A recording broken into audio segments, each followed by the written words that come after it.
Hello, welcome to the video. Today we're going to take a look at 10 legend teams for the Open Great League. I already have actually showcased more of them, like not in the video on my channel, so definitely check out those videos as well. We already went a little bit deeper into those legend teams. If you have a playlist for Great Leagues, definitely check that one out. But anyway, if you enjoy this type of videos, feel free to leave a like and subscribe to the channel if you haven't already.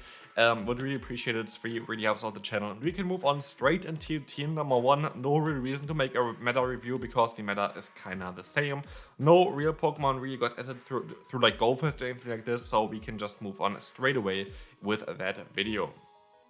So we're going to have here team number 1, a team with Vigoroth, as well as the Lantern, as well as also the Wigglytuff. Those Pokemon together look quite decent, and honestly, I think this team definitely works out quite well. Wigglytuff right now is insanely overpowered. It's one of the strongest Pokemon by far in the current meta. Lantern, here is the thing as well for this video. For Lantern, you have to decide for yourself if you want to run Spark or Water Gun. Like nowadays, there is no direct correct answer for this one. Run whatever you really want to run, like depends on kind of the team, of course. Here Spark makes sense, Water Gun makes sense, everything makes sense. Like you can go for both of them. I feel like there's no real right or wrong answer. I feel like Spark is usually a little bit of a better answer in general for the current meta, but you have to decide for yourself. Still, Spark Lantern is very good, Water Gun Lantern is very good. Decide on what you want. Maybe try out both of them and see which one is better. But this is the first team here, of course, always for every team. The trainer name is going to be in the top left corner of your screen, so definitely check them out on Twitter/X now as well and give them like a follow. Team number 2 is one that I personally feel like is very cool because we have a Shadow Sableye team here, and Shadow Sableye is one of my favorite Pokemon as well to use. It is just a fun one, and it's a very expensive one though to build as well. For the XL Shadow Pokemon is always quite a little bit of a difficult one to build, but here we have Whiscash as well as the Gligar together with it. Double ground team, but not having two weaknesses really to like what ground type Pokemon would be weak. For example, Whiscash is neutral against water type Pokemon, while Gligar is going to be neutral against grass type Pokemon. Sableye, I guess, is going to be... I would actually more say that Sableye is a better closer for this team than Sayswap, but both of them are going to be fine. I feel like actually closer would be even cooler for it, but actually I think for this team, they're definitely running it as a Sayswap. Why? Because the lead is going to be great against Skarmory. Your Sayswap of Sableye should basically bait off the Skarmory, and then the Gligar can sweep endgame. I think that's kind of how they play this team. This would make the most amount of sense. So play it like it is on the screen here right now. Whiscash lead, Sableye, Sayswap, and the Gligar in the back. Team number 3, we're going to have another one with Gligar, of course. Gligar is going to be on quite a lot of teams, of course. It's a very good Pokemon. Gligar, the Charger Bug, as well as the Annihilate. Also, Annihilate and the Gligar core is quite decent because Gligar's main weakness is going to be Ice-type Pokemon, which, of course, Annihilate with Counter is going to be able to deal with quite well. Speaking of dealing with quite well, like the entire meta kind of loses to this team, or like has, like at least you're going to have a play against nearly everything with this team.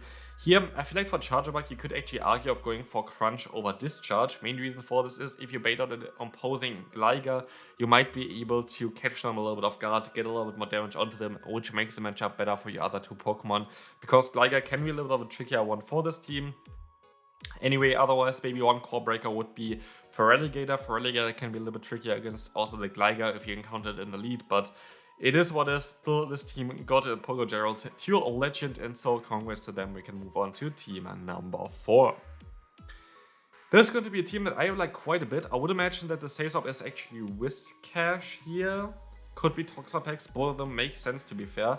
Here we're going to have a Talonflame team. There's going to be another Talonflame team as well. That boy Jay actually recently made a video about a team that they are running as well to get up to, I think, rank 4 on the leaderboard. So yeah, definitely check out that video as well. But anyway, this team here, going to have Toxapex in the lead.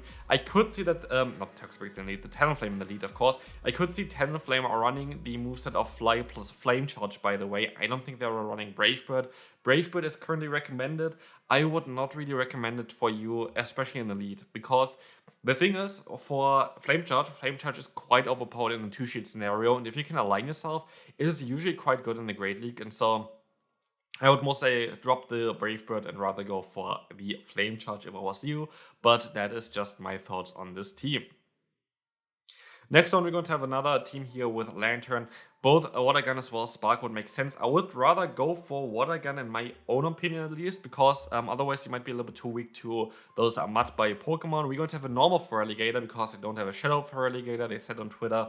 So yeah, at least personally I think that Water Gun might be a little bit better for this team because you already have Volt Switch damage already with the Charger Bug, so you don't really need Spark damage to be fair. So yeah, I don't know. I feel like Water Gun would make a little bit more sense if you use Feraligatr as a safe swap. If you want to use the Lantern as a safe swap, maybe go for Spark. Not too sure, but both of them definitely going to be fine there in each position. So kind of flexible team as well. Like you can use both of the Pokemon in the back as a safe swap for this team. Next one is honestly one that I kind of really would like to try out. Again, I don't really know if it's like Spark or Water Gun Lantern. I would actually say that the best for this team would be Vigoroth as a closer compared to Lantern as a safe swap. I'm not too sure on how they played it. The thing is here, Gobert is quite good against Annihilape, and you can bait out Annihilape most likely with a Lantern safe swap. Then again, you run Spark, you run Water Gun, both of them are going to be fine. I could actually see like Water Gun being better again for the team here as well, but actually no, never mind, Spark is better because if you encounter another Lantern in the lead with Spark, you're going to be kind of screwed if you don't have Spark on your own Lantern, so go for Spark please. And then Vigoroth in the back would make the most amount of sense because it kind of really, like, here's the thing, it is quite risky to run Vigoroth as a safe swap in the current meta because you just have Annihilape, which completely hardwalls this Pokemon and just going to completely farm you down. And so having a lead that's completely good against Annihilape, having a safe swap like Lantern, which would be like neutral, maybe bait out the Annihilape, and then having the Vigoroth in the back to clean up the endgame might make a lot of sense. The team itself, I think it's a great team. Like honestly, I feel like this is going to be a cool team to run. Kind of want to try it out for sure, but let's move on to team number 7. We're going to have another Vigoroth team here, but again, a Vigoroth in the lead. Like, Vigoroth was actually, before Annihilape was released, the best safe swap kind of in a lot of metas. Nowadays, I feel like it's kind of a liability if you want to use a safe swap, but still very, very good in the lead and in the back. Here we're going to have the safe swap of Skeledirge. Skeledirge safe swap is one of the most common one upon the pro players, because like a lot of people just like how flexible it is and how much damage you can do with like a Shadow Ball if you're gonna hit this correctly, but also how much coverage you have with this disarming voice. And so you're going to have two fire types in the back that are both going to be fine against those fighting type Pokemon, which is kind of cool. Again, for Talonflame in the back, you can decide to go for the Flame Charge over the Brave Bird. It would make a lot of sense as well. I feel like still that the more common variant of Talonflame is with Flame Charge over Brave Bird, but both of the variants are totally fine. It really depends on what you want to do. For this team, kind of could struggle a little bit against Carbing for sure, but also against Azumarill, so yeah, this can be definitely a little bit of an issue. Quagsire can also be a little bit of a trickier one, but let's move on to team number 8.